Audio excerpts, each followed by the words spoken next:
Pendidikan Bahasa Prancis kelas A. Di sini saya akan mempresentasikan artikel ilmiah saya mengenai peran ragam bahasa dalam membangun relasi di dalam film Jembatan Pensil. Manusia merupakan makhluk sosial yang membutuhkan sesamanya. Untuk meminta bantuan sesamanya, diperlukanlah komunikasi.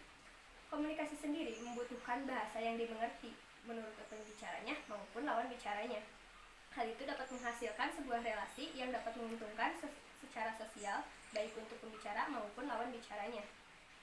Namun, menurut penelitian yang dilakukan oleh Summer Institute of Linguistics, masih banyak ternyata anak-anak Indonesia, yaitu sekitar 90%, yang belum mengetahui bagaimana penggunaan bahasa yang baik dan benar yang disampaikan oleh guru maupun yang dimengerti oleh mereka. Mereka sendiri kebanyakan menggunakan bahasa yang ada di daerah tersebut, namun bukan bahasa Indonesia. Hal ini disampaikan dalam sebuah artikel yang ditulis oleh Iswan Sofyan. Lalu, padahal menurut Vygotsky, komunikasi itu sangatlah memerlukan bahasa yang saling dimengerti oleh si pembicara maupun si lawan bicaranya. Bila kita dapat mengerti, maka itu bisa dikatakan keberhasilan komunikasi. Keberhasilan komunikasi dapat menghasilkan relasi. Dari teori yang relevan, kita dapat mengetahui bahwa bila kita menggunakan bahasa yang santun, bahasa yang baik dan benar, kita dapat menjadi orang yang baik dalam berbahasa. Baik dalam berbahasa sendiri sangatlah menguntungkan. Bila kita mengetahui bahasa yang harus digunakan atau ragam bahasa yang harus kita gunakan saat berbicara, maka artinya kita dapat berkomunikasi dengan baik dan membangun relasi yang baik pula. Dapat dikonfirmasi bahwa ragam bahasa memiliki peran yang sangat penting dalam berkomunikasi di dalam pembangunan relasi. Membangun relasi sendiri sangatlah menguntungkan, yaitu untuk sesuatu yang bersifat sosial seperti membicarakan pekerjaan, membicarakan keseharian kita, begitu pula membicarakan hal-hal yang hanya membutuhkan pesan singkat saja. Hal itu tetap membutuhkan ragam bahasa. Maka dari sini saya juga mendapatkan sebuah kajian teori yang diteliti oleh Ratna Kurniasari, yaitu melalui kajian sosial linguistik yang berjudul Pemilihan Bahasa Multibahasawan, Kajian Sosial Linguistik, Penggunaan Bahasa yang digunakan oleh mahasiswa Kebumen UI.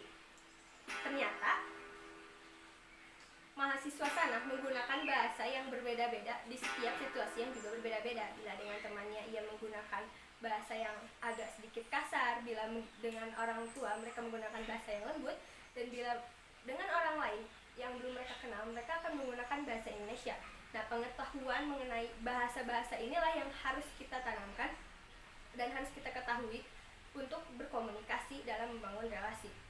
Semakin kita menggunakan bahasa khusus, maka semakin akrab kita untuk membangun relasi. Maka tujuan dari selain itu, ada pula kajian teori yang dibuat oleh Ade Matsuri.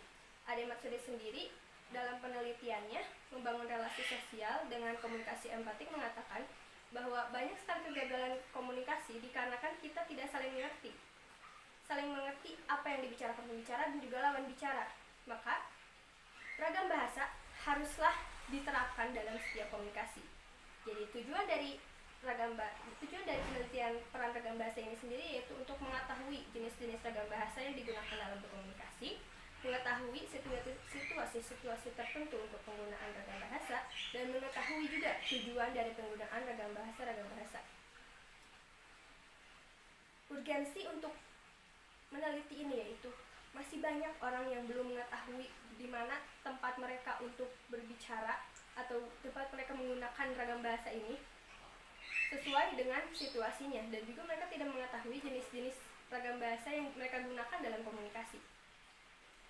Selain itu, ada pula kajian teori yang disampaikan oleh beberapa sumber, yaitu menurut KBBI, komunikasi merupakan hal yang paling penting dalam membangun relasi, yaitu mengirim dan menerima pesan yang dilakukan oleh seseorang kepada kepada seseorang yang lain atau lebih, dan bertujuan untuk dipahami Maka sangatlah penting bagi kita untuk mengetahui ragam bahasa tersebut. Dan ragam bahasa sendiri mempunyai arti, yaitu variasi bahasa sesuai dengan fungsi atau tujuan komunikasi, lawan bicara, dan juga topik yang dibicarakan. Ragam bahasa sendiri menurut Martin Jost terdiri dari 5 ragam bahasa, yaitu ragam bahasa beku atau frozen. Yang pertama, ragam bahasa ini merupakan ragam bahasa yang perlu memperhatikan struktur gramatikalnya, tidak bisa kita ubah-ubah, seperti misalnya ada di dalam tulisan Undang-Undang Dasar. Lalu yang kedua, ragam bahasa resmi, yaitu ragam bahasa yang sering digunakan di dalam pidato. Ragam bahasa ini sering digunakan dalam acara-acara dinas, seperti saat kita ingin menyampaikan informasi, namun kita tidak membutuhkan audiens untuk menjawab informasi kita, namun hanya memahaminya. Lalu ada ragam bahasa usaha. Ragam bahasa usaha ini digunakan di dalam tempat kerja atau di tempat seperti untuk menempuh pendidikan atau sekolah. Ragam bahasa ini bertujuan untuk menyampaikan suatu produk, atau kadang mereka dapat menggunakannya di dalam situasi formal maupun informal. Namun strukturnya bisa kita ubah, dan namun masih terdapat kata khusus agar kita dapat mengerti apa yang dibicarakan.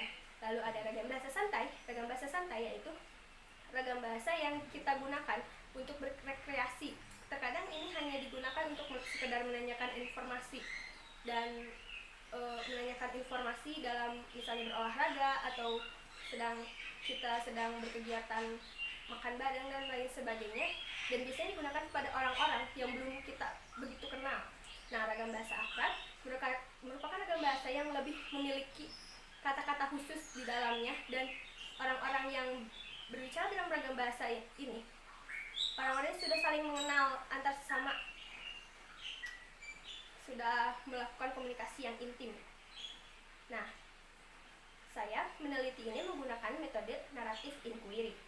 Metode narrative inquiry menurut Catherwell merupakan metode yang berfokus kepada pengalaman pribadi seseorang. Pengalaman pribadi seseorang tidak hanya bisa ditemukan di dunia nyata, namun bisa ditemukan dalam dokumen video ataupun film. Dalam meneliti peran ragam bahasa sendiri, saya mengobservasi sebuah film yang sesuai dengan apa yang ingin saya ketahui tentang ragam bahasa ini. Sebenarnya banyak film yang bisa saya pilih, namun saya hanya bisa memilih sebuah film.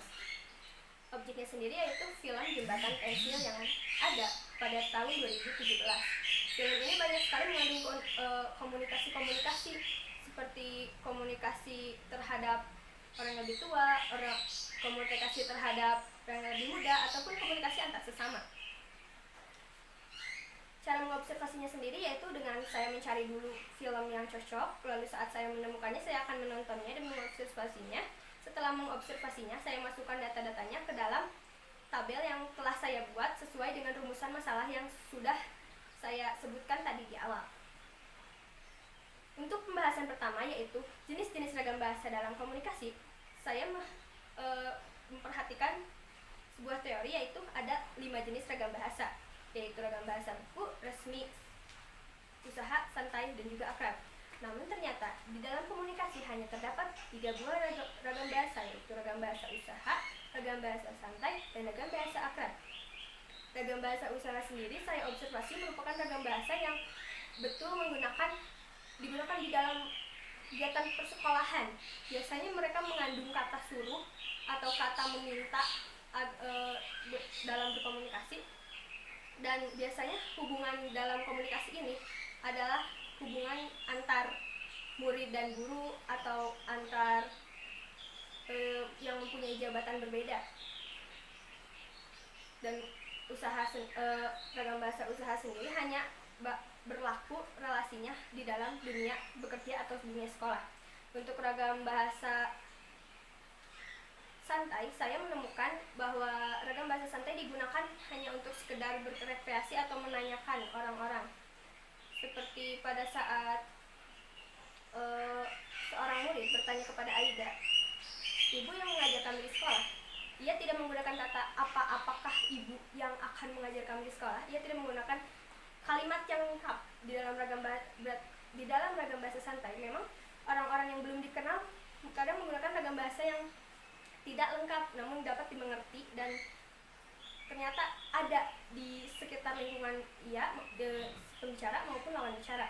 Lalu ada ragam bahasa akrab yang digunakan orang yang sudah sangat dekat seperti anak kepada ayahnya atau teman-teman seorang teman kepada temannya yang lain. Dan bisa dilihat dari saat Atar meminta uang kepada ayahnya, ia hanya berkata, "Pak, jajan Pak," seperti itu. Lalu situasinya sendiri dapat merumuskan masalah yang kedua, yaitu pada situasinya sendiri ragam bahasa itu terdapat banyak faktor, yaitu misalnya faktor sosial, pendidikan, dan juga faktor perbedaan umur. Maka perbedaan ragam bahasanya juga akan beragam. Dapat ditemukan bahwa di dalam ragam usaha terdapat perbedaan umur. Maka saat menjawab apa yang Aida sampaikan sebagai guru, saat ia menyuruh anak-anaknya pandangilah dunianya yang luas, maka si anak akan menjawab dengan sapaan baik bu, seperti itu. Ia tidak akan si murid tidak akan mengatakan hanya kata baik atau menggunakan hanya si nama seorang ibu tersebut. Situasi yang itu terjadi karena situasi sedang belajar. Lalu dalam ragam bahasa santai, di sana digunakan ragam bahasa yang biasanya hanya situasi untuk menanyakan sebuah hal yang seperti personalnya, pribadinya saja, namun tidak terlalu dalam, seperti hanya menanyakan nama, profesi, kabar, dan lain sebagainya.